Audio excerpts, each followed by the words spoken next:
Gold, trusted gold buyers. మీరు తాకట్టు పెట్టిన బంగారాన్ని విడిపించి ఈ రోజు ఉన్న మార్కెట్ ధరకు కొనబడను. తమిళనాడుకు సంబంధించిన పూజారుల వీడియో ఇప్పుడు సోషల్ మీడియాలో పూర్తిగా వైరల్ గా మారిపోయింది. పూజారులు అంటే మనకు తెలుసు, దేవాలయానికి వెళ్తే వాళ్ళు చేసేటటువంటి పూజలు కావచ్చు, ఆ తర్వాత వాళ్ళు ప్రసాదాలు ఇవ్వడం కావచ్చు, ఆ తర్వాత వాళ్ళు చెప్పేటటువంటి మాటలు కావచ్చు, ఇవన్నీ కూడా మనకు తెలిసినటువంటివి. కానీ తమిళనాడులోని శ్రీవిల్లిపుత్తూర్ పెరియా మరియన్ అనే ఆలయంలో మాత్రం పూజారులు అసలు ఎంత అసభ్యంగా టీవీలో పాటలు పెట్టుకొని వాళ్ళు చేస్తున్నటువంటి ఆ డాన్సులు కానీ, ఆ తర్వాత వాళ్ళు దేవాలయంలో ఎవరైతే వచ్చి దర్శనాల కోసం వచ్చి ఉంటారో, ఎస్పెషల్లీ మహిళల పట్ల కూడా వీళ్ళు విభూది జల్లుతూ అసభ్యంగా ప్రవర్తించడం, ఆ తర్వాత పైశాచికంగా నవ్వడం. అసలు నిజంగా పూజారులు ఎందుకు ఇట్లా చేస్తుండ్రో కూడా అర్థం కావట్లేదు. కానీ క్లియర్ గా ఆ వీడియోలో మాత్రం మనకు స్పష్టంగా కనిపిస్తోంది. టీవీలో మంచిగా పాటలు పెట్టుకొని, సినిమా పాటలు పెట్టుకొని దానికి అసభ్యంగా నాట్యం చేస్తున్నారు. ఆ తర్వాత గుడికి వచ్చిన ఎవరైతే మహిళలు ఉంటారో వాళ్ళ పట్ల కూడా అసభ్యంగా ప్రవర్తించడం, మాటలు మాట్లాడడం, పిచ్చిగా నవ్వడం, వాళ్ళ మొహానికి విభూది చల్లడం, ఇవన్నీ కూడా స్పష్టంగా వీడియోలో మనకు కనిపిస్తున్నాయి.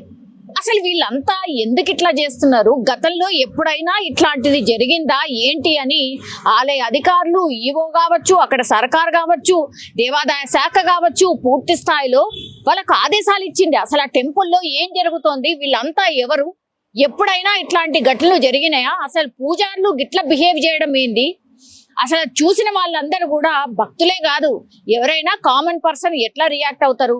అసలు ఏమైంది పూజారులకి, ఏమన్నా అయిందా, గింత గలీజ్గా గింత ఘోరంగా ఇట్లెట్లా బిహేవ్ చేస్తున్నారు అనేది కూడా అనక మానరు.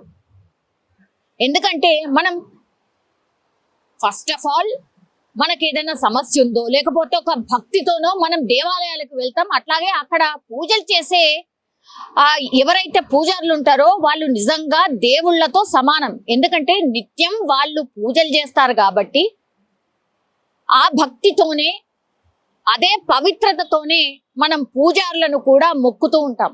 వాళ్ళు ఇచ్చే దీవెనల కోసం ఎదురు చూస్తూ ఉంటాం.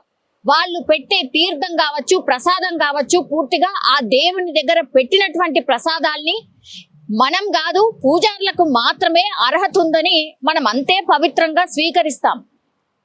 ఇవన్నీ ఏవి కూడా పట్టించుకోకుండా ఇప్పుడు ఈ పూజారులు చేసే ఈ నాట్యం ఏంది, అసలు ఇంత ఘోరంగా పూజారులు ఇట్లెట్లా చేస్తారు అనేది కూడా ఇప్పుడు సోషల్ మీడియాలో చాలా మంది మాట్లాడుకుంటున్నటువంటి సిచ్యువేషన్ అయితే కనిపిస్తుంది.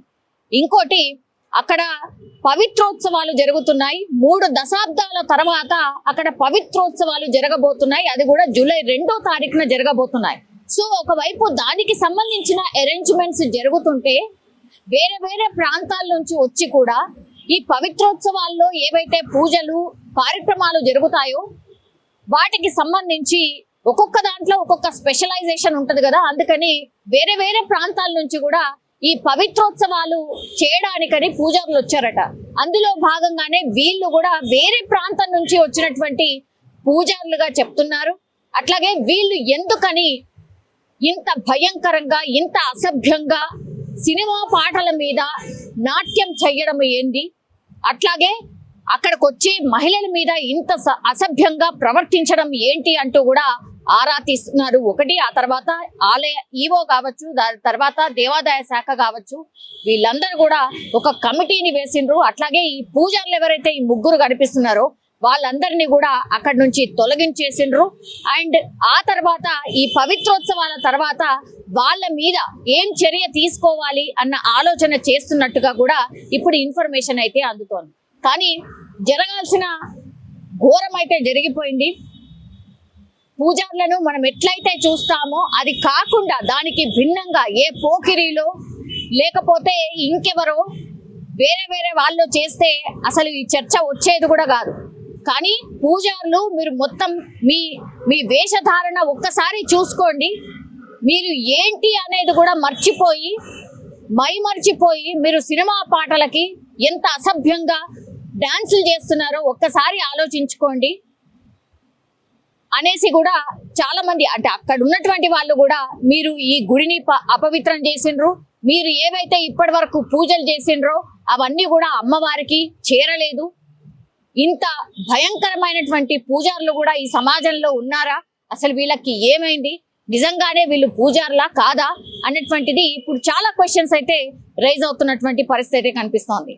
మరి చూడాలి ఇప్పుడు తమిళనాడు సర్కారా లేకపోతే అక్కడ దేవాలయానికి సంబంధించిన ఈవో కావచ్చు, ఆలయ అధికారులు కావచ్చు, అక్కడ ఉన్నటువంటి పెద్ద పూజారి కావచ్చు, వాళ్ళ మీద ఎట్లాంటి చర్య తీసుకుంటారు అనేది వేచి చూడాల్సిందే.